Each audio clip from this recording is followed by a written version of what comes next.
স্বাধীনতার পর 5 দশকের বেশি সময় পেরিয়েছে বাংলাদেশ। এই সময় বহু নির্বাচন অনুষ্ঠিত হয়েছে, কখনো প্রতিদ্বন্দ্বিতাপূর্ণ, কখনো বিতর্কিত, কখনো ঐতিহাসিক। তবে রাজনৈতিক বিশ্লেষকরা বলছে 2026 সালের জাতীয় নির্বাচন হচ্ছে দেশের ইতিহাসের অন্যতম গুরুত্বপূর্ণ নির্বাচন। কেন এই নির্বাচন এত তাৎপর্যপূর্ণ?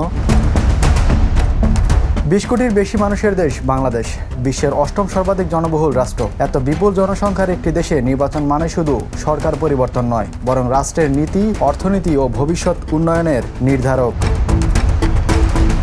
গত 25 বছরে বাংলাদেশে অর্থনৈতিকভাবে উল্লেখযোগ্য অগ্রগতি অর্জন করেছে। দারিদ্র্য হ্রাস, নারীর ক্ষমতায়ন, রপ্তানি খাতে সম্প্রসারণ, বিশেষ করে তৈরি পোশাক শিল্প দেশকে বৈশ্বিক মানচিত্রে একটি গুরুত্বপূর্ণ অবস্থানে নিয়ে গেছে। মোট দেশজ উৎপাদন বা জিডিপি এখন প্রায় 461 বিলিয়ন মার্কিন ডলার। তবে সাম্প্রতিক বছরগুলোতে অর্থনীতির গতি কিছুটা স্লো হয়েছে।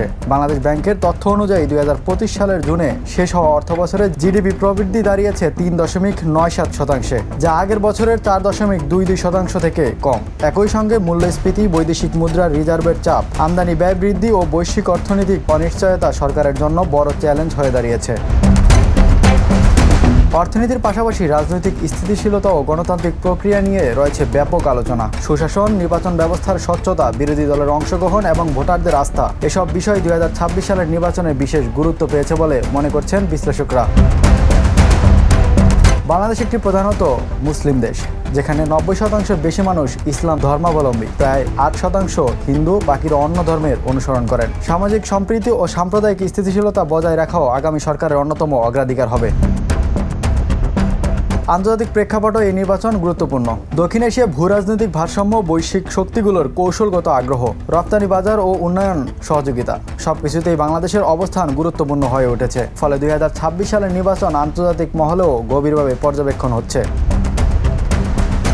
সব মিলিয়ে 2026 সালের নির্বাচন কেবল একটি রাজনৈতিক আয়োজন নয়, এটি বাংলাদেশের অর্থনৈতিক পুনরুদ্ধার, গণতান্ত্রিক ধারাবাহিকতা ও আন্তর্জাতিক অবস্থান নির্ধারণের এক গুরুত্বপূর্ণ মুহূর্ত। জনগণের ভোটই ঠিক করেছে বাংলাদেশ আগামী দিন কোন পথে এগোবে। Imran Hossain, the news.